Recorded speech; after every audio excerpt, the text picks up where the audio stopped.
I guess the man of the moment joins us now to reflect on the vote, the political fallout, and what it will mean for governance going forward in KwaZulu-Natal. Good morning, Premier. Thanks for your time. You did tell me in our interview last week that you would still be the last man standing on Monday, and here you are. How do you feel?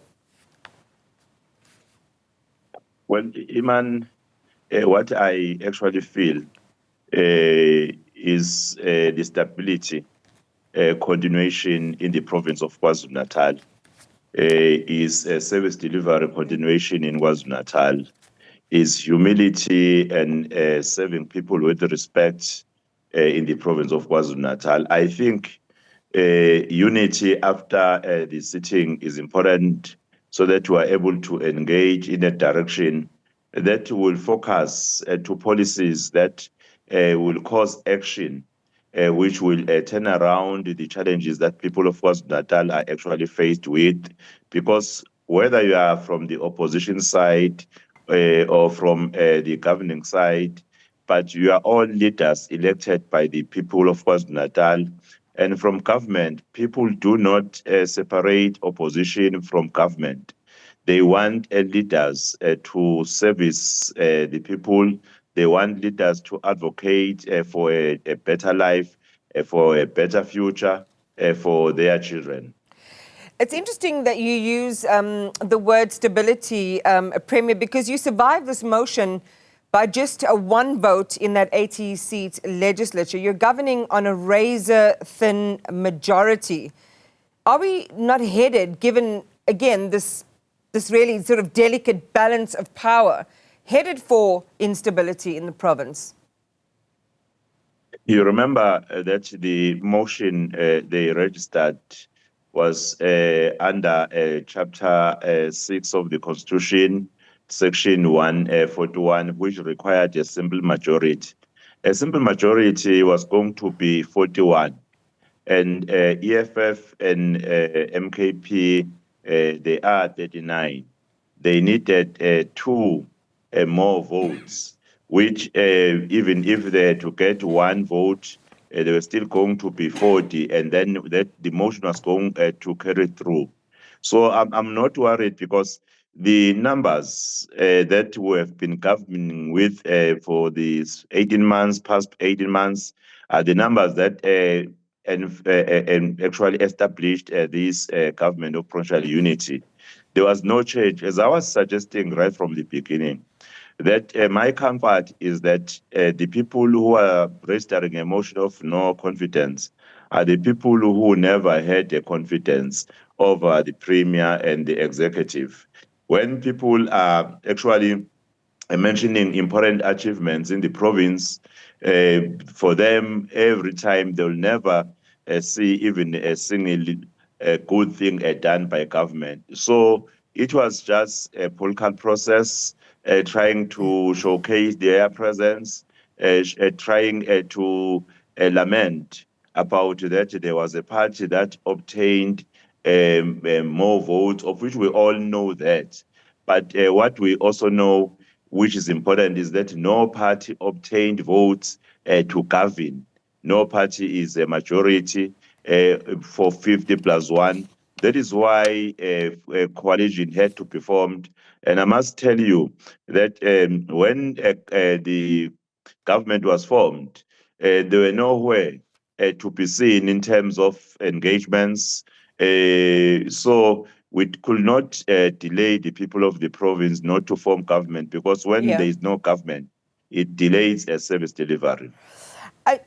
This was the third attempt by the MKP to pursue you, in a sense, and have you step out of the way. Do you think that they're based on the reactions yesterday, the fact that police had to be in the chamber? I know you had a lot to say about the speaker and the treatment that she was subjected to in the aftermath. Do you think the MKP is going to accept this and move on? Well, when a government was established, I want to repeat myself that they said it will last 3 months, after 3 months, 6 months, after 6 months, a motion of no confidence. It means, is there a way of trying to put themselves in a space of visibility? so that they will be remembered by the people. But they are doing that, unfortunately, at the expense of the stability and at the expense of investment, which may result to job opportunities. Because what people want, they want job opportunities. They want to see a stable government, and they want to see investment taking place so that the economy will grow and the job opportunities will be available. That is what the people of this province actually thought when they voted that was going to be an outcome. Unfortunately, to even suggest that they can bring more instability, it will be quite very unfortunate and a shame to them, because as a leader who's honest, a leader who's putting the people of the province at the center, will not cause instability in government because of power, not understanding the impact of it to the lives of the people. You see, the chaos and the violence that took place inside the house is unfortunate. You remember that you are coming from a looting period, and you know who are related to the looting period. So it's quite very unfortunate that we see that happening, but we are making a call to the people that this is not the right route to take, even if there is a disagreement. There is no need of resorting to chaos and violence. What is important is to engage so that we have a peaceful and stable province. Can you clarify what you mean when you say we know who was related to the looting period? You're referring to the riots of July 2021. I think you have seen who's going to court. They are leaders who are attending court. That is what I'm actually meaning. And you're saying that they brought that culture into the house? You're talking about the MKP. Exactly. That is what you are even seeing in the visuals, which is unfortunate, because I'm saying there's nothing that suggests that in the house we must agree all the time. But we must respect the speaker at the end of the day as the custodian of the house. In no way a speaker must be treated the way he was treated, because the speaker is supposed to be the last person who will run to both the opposition and government whenever there are issues in the house. So when you attack the head of the house, being a part of the house, what is the meaning of that? You are not destroying the integrity and the decorum of the house. That is what I'm saying is unfortunate. And I'm calling for leaders to be in their sober senses, to do everything to maintain decorum, to calmness whenever they're confronted by issues, not to be emotional. They must use brains so that we'll be able to resolve issues that we're actually confronting at a particular point in time. At the center, we must put the people of KwaZulu-Natal first. We know what the people of KwaZulu-Natal expect from us, what the people of KwaZulu-Natal wants from government. Let us all move towards that direction. The MK and EFF members had demanded, we saw at the beginning of those proceedings, a secret ballot, because they were saying there was intimidation and threats, so members who had to vote in the open wouldn't be voting authentically. Are you confident that the open vote was free and fair? Would you, could you foreseeably have rather supported a secret ballot to remove any doubt about the legitimacy of that motion? You see, the Speaker of the House is a very strong woman and a very intelligent woman, and I'm proud of women of our province to be represented by a caliber of the Speaker. Her calmness was able to explain the rules. You know, a decision for a vote to be secret or to be open is a decision of the Speaker. We must allow the Speaker to play her role.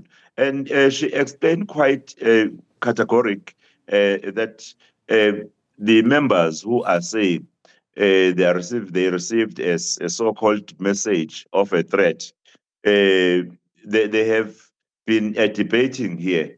They are known, their stance here. Even those who said, if you vote, if there are people who really said that if you vote, you'll face some attacks. it's unfortunate that the Speaker was able to explain that, but already you have debated, already people were seeing what you were saying, what was going to change. So it is the right of the Speaker to make a decision, even it had to be any way of voting. I was not going to have a problem because it's not my responsibility to decide on that. It's the work of the Speaker of the House. We know that politics is a deadly game, especially in places like KwaZulu-Natal, Premier. Do you think this is the end of it? It's the return to, doing politics and doing the work of governance and government in the provincial government in KwaZulu-Natal. Are you worried about anything going forward? What makes me not worried is that there are recourse for any action, and the Speaker is capable of determining the recourse of what took place. There will be a way of, in fact, ensuring that members they go back to their normal behavior, because we have been working together for almost 18 months. At one stage, I once commended them that the role they play as opposition is not disruptive. But what yesterday happened was unfortunate. Really, it was unfortunate in front of the national televisions, which is a message which is not positive to the people of South Africa, that you resolve to chaos whenever there is a disagreement. And I'm calling upon the people of South Africa to say we reject, in fact, disruption. We reject any chaos, whether you want something, but don't resolve to chaos. Premier Thami Ntuli, thank you for your time this morning. He's running his victory lap this morning following surviving that motion of no confidence in the KZN legislature yesterday.